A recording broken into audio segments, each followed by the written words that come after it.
Welcome to this episode of What Works For Me. You'll notice that it's just Rob on this one. But don't worry, Mike's still going to kick us off with the intro. Anyway, let's get to the show. Welcome to another episode of What Works For Me, a podcast highlighting best practices in Christian schools. This podcast is produced in partnership with Lutheran Education Association. To discover how LEA supports Christian teachers in schools, visit www.lea.org. My name is Rob Lunak, and I'm the superintendent of Lutheran Neighborhood Schools in Milwaukee, Wisconsin. Today on the podcast, we have Dan Felten, the sixth grade teacher, one of the sixth grade teachers at St. Lawrence Lutheran School in Frankenmuth, Michigan. And Dan is going to talk to us about something called Spartan Social. And we'll get into that in just a minute. But Dan, why don't you introduce yourself? All right, my name is Dan Felten, and I teach sixth grade at St. Lawrence, like you said. This is my 25th year of teaching, and I'm blessed to be able to have kind of a unique job in the afternoon. I teach homeroom for sixth grade in the morning, and then in the afternoon I teach elective classes. So I teach 3D printing, engineering, economics, and something called Spartan Social, where the students are able to do kind of a weekly newscast that we put out on Monday mornings for the next week. Now, that's the thing that I want to highlight here, because there's a lot of unique things that I know you guys do here at St. Lawrence, and I think people are going to hear all those other things you do, and they're going to go, oh, he's really techie. I won't be able to do whatever he's going to talk about next. But we were talking before, you don't really view yourself as a techie guy. Everything's kind of simple on your end, you'd say, and this is no different. So why don't you tell us a little bit about how this all came together? Right. So I do some classes that involve technology like 3D printing, and there's a little bit of a learning curve to that. But really, once you get to know it, I wouldn't consider myself an early adapter with technology. I'm decent at technology. I did the Tech 21 program, but it's not like something that you couldn't learn fairly easily if you had a little bit of mentorship. So what we do is we use not a lot of, expensive technology, maybe an iPad, a piece of green fabric, and that's about it. And an app that I think maybe cost about $10 to get when we got it several years ago. Okay, so Spartan Social, it's kind of like a newscast that you guys do. You do it weekly, Correct. I'm assuming? Yep. And it's kind of like, your local morning news station, but you do it with your students here. And like you said, an iPad and some green fabric. How did this start? Whose idea was this to say, hey, let's do a kind of a newscast every week? So the way our school is set up in the junior high, the students have classes in the morning that are their core classes. And then in the afternoon, they would have their gym classes. They'd have music. But they would also have some open class periods where they could choose what they want to do. So we're always looking for new, opportunities to add elective classes.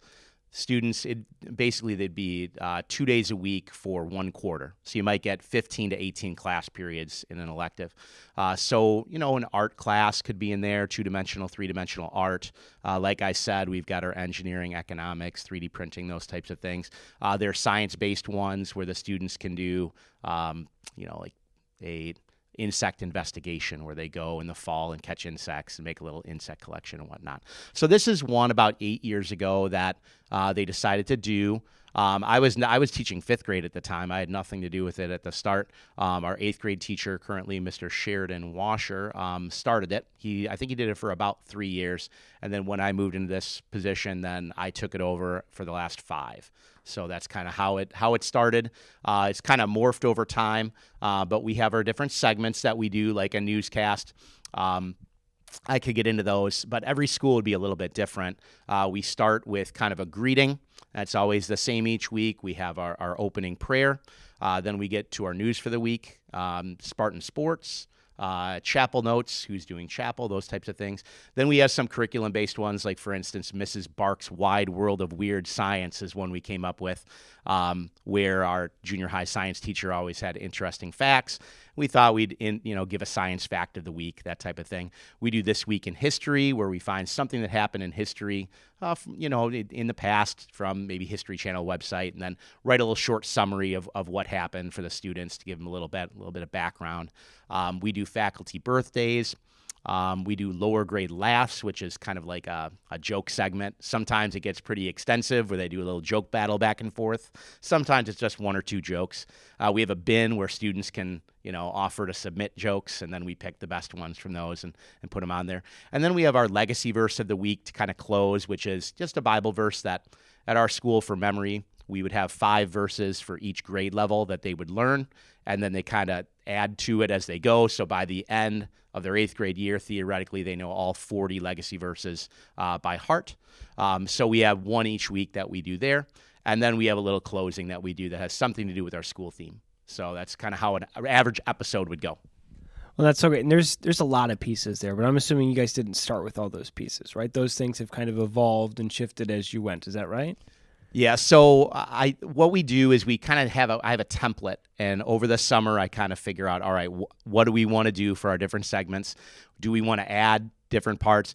For a while, we did one, not when I was doing it, but when Mr. Washer was doing it, where there was like an interview. We called it Coffee Talk, and the kind of joke was that, the interviewer and interviewee would kind of slurp their fake coffee they were pretending to drink in between each question. But it's just basically 3 questions with the pastor, or 3 questions with this teacher or that teacher, or the lunch, supervisor or whatever. Just ask them about what they do, or, whatever questions maybe the students wanted asked. So those are types of things that have kind of come and gone over the years. Sometimes I do try to add some comedy segments that I think are funny, because I try to do things I hope are entertaining for the students. That would maybe just be, 1 week things, or we have a pick'em contest for March Madness or whatever it is, just trying to keep the students involved. And it does kind of morph and change each year, and maybe even from week to week. Well, that's kind of nice. You have that flexibility to do that. And you said the students do it as an elective. So if they come to you and they say, hey, I have a great new idea for a segment, I'm sure those things get added in, right? Yeah. Students have a lot of ideas. Some we take, and others, perhaps, don't end up getting in there. But yeah, we try to take what the students want and even sometimes make a big deal out of it. For instance, one year we had the 2nd graders complained about something that was on Spartan Social, like it was more for the upper grades, not for the lower grades. So we had viewer mail as a segment, and we had all like the angry kind of like fake letters from the 2nd graders. Some of them were real, but we kind of took it to an extreme. And then we apologized to them, and then we changed things, on the air just to try to make it kind of fun for the students. So yeah, we are always trying to look at how we can add or subtract different things that are playing to those audiences to keep them kind of excited about it. But I like that idea that it's not this static thing, and everybody in the school watches it, right? How much time do you put into recording this? Like, how long is an average episode?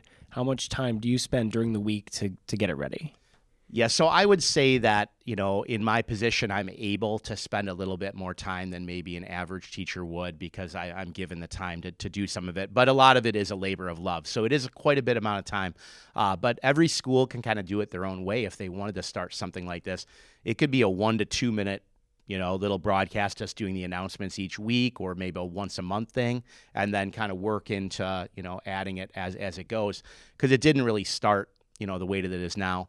I would say our average episode is about 5 minutes. They can run from kind of 3 minutes to 8 minutes, depending upon, our theme for the week and how much we're adding. We have something called our faculty versus 8th grade basketball game in March, and it's around the time of March Madness. So we always have a big episode then, and we interview the staff, and we interview a player, and we make predictions and all that. So sometimes it can get to be a little bit, extensive. But for the most part, how much time do we spend? I do a lot of time over the summer making what I can and getting my scripts ready just by making a template, going on Google Drive, kind of putting the dates on and just copying it. And then I put in the Bible verses for the week, because I can do that over the summer. I can do faculty birthdays. So I don't really calculate how much time I spend doing that, but it's just something I can do over the summer when I've got some time. So then as we come into the school year, when you're a little bit busier, the students come in. The first class period that we have with them of the 2 for the week is more of a brainstorming session. We look at the jokes. We talk about what segments we want to do. And then the students would help each write a segment. And sometimes I have to do a little bit of editing with that, depending upon how they write it and whatnot. But for the most part, they are involved and help with the writing process. Then the second, let's say we have a Tuesday, Thursday class. On the Thursday, they would come in. I would have it all written, and I would have the way that I do it is it's very low tech. I put it on Google Drive. I highlight all the words and what they're going to say in different colors depending upon which part it is, so they kind of go back and forth. You're the red part, you're the blue part, or whatever it is. I print them off and I hold them up in front of the iPad like a teleprompter, and they read it off, and we record it. The students make plenty of mistakes, but what I tell them is, I will never make you look bad. So if we're recording it and you mess up, I will never put in your mess ups unless you want me to do a bloopers episode or something at some point. But I won't show you looking bad. I'll always, because kids get nervous, when they're being broadcast to the entire school, especially at the beginning. Nowadays they kind of enjoy it because they're somewhat of a celebrity around the school. The first graders might see them and say, they're on TV. So Thursday we would record. I'd have to edit it maybe on Thursday or Friday. And then over the weekend at some point I would, it doesn't take too long to edit, maybe, half an hour or so, just getting rid of the bad parts and keeping all the good parts. And then I add in the pictures, which kind of pop up on the screen through the app. We use an app called TouchCast, which there's probably a lot of apps out there that are better or equal to that one. That's just the one that we started with. You could even probably use iMovie or Final Cut Pro or something that you already have. But I think there are a lot of video editing apps out there that schools could choose from, but that's the one that we use. And overall, an average episode might take from start to finish about, 8 to 10 hours of work, the way that we do it. But you could start off small and have it just be, 1 to 2 to 3 hours of total work to just get maybe a shorter announcements. Well, and I like that you've kept it simple. You haven't complicated it. You are the teleprompter, so you don't need any fancy equipment. You don't need to have this big background in video production. A lot of people listening probably have 7th or 8th grade students who have phones and could do this entirely on their own if they really wanted them to, right? There are so many apps and programs that will do that. And I like what you said, that for the kids, you're not going to make any of them look bad. I know there's always that trepidation. I'm going to be on camera, or even recording this podcast, talking to people. People are like, well, what if I mess up? We'll edit it. No one will ever know. It'll be totally fine. And I'll tell everyone we didn't need to edit your episode at all. It was perfect when we did it, right? All the mistakes were mine. And that really helps people get at ease with that. And then to hear that the younger kids are so excited when they see the older kids on it. Does everyone watch this during the day? It's up on your website, right? So does everyone go to see it? So we have a school video channel where we post chapel services. If there's special events like a spelling bee or something like that would be posted on there. And also our Spartan Social episodes. So it would be every Monday morning, they would come out and it would just be sent out over email, or the teachers could go to the school video channel on their own.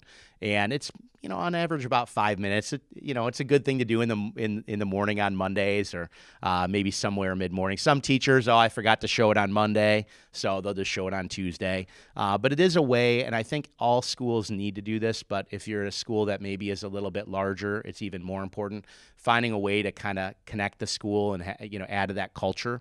Our chapel services are kind of the number one thing with that, having all the students together. But doing special events where everyone gets together, and maybe having that weekly show where everyone's watching and hearing what's going on with the other classes, I think is important. They get to kind of experience it all together on Monday mornings. I love what you said about that it's a great opportunity to bring them together. And you said chapel's the most important bit, but you guys have included so many of those pieces into this as well. That's so great that it's another opportunity. And this is probably one that kids might go home and they say, hey, Mom, you got to watch the episode that came out today. And then they get to see that too. That's such a great idea. Yeah, a lot of times the parents of the hosts will want to watch their kids and see how they did. Or just maybe some parents and grandparents want to know what's going on in the school, so they might watch it.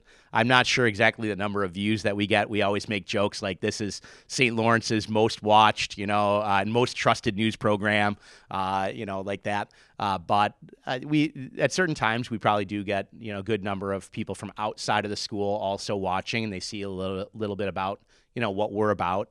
So it kind of puts a face on, what we're trying to do. And the other thing is the students get to kind of pick to be in the class. So not every 8th grader is forced to do it.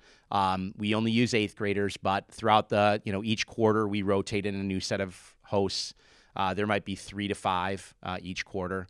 So on average, you'd have about, 15 or so hosts throughout the year that would, be willing to do that are a little more outgoing or want to do that. Not everyone is forced to. Well, Dan, I want to thank you again for being on the podcast today. If people have questions about how to do it, can they email you? Is that okay if I include your email? Perfect. Yeah, so my email is dfelten, F-E-L-T-E-N, at stlawrence.org, and St. Lawrence is spelled like St. Lorenz, so STLORENZ.org. Perfect, and I'll include that in the show notes if anybody's interested. Do you got any last-minute advice for anybody who they have nothing right now, they don't know where to start? What's the very first thing they could do? Yeah, I would say that if you just want, to entry level, just try to find some, junior high students that might be willing to do it and just stick with them. There's very low barriers to entry as far as cost is involved. Just an iPad, which you probably already have. Maybe you have to purchase an app, buy a green piece of felt for, to put up on a bulletin board. But just try it out and see how it goes for your school. Come up with whatever segments, maybe just, hey, we're just going to do 3 or 4 segments each week. Make it short, make it simple, and then you can always add to it later on. That's perfect. And, me hearing it, it's one less bulletin board to decorate, too, if you put a green piece of felt up. Right. Yeah, you're kind of forced to, have that up all year. So. There you go. Well, thank you again. Can I pray for you before we go? Absolutely. Okay, perfect. Dear Lord, thank you for today.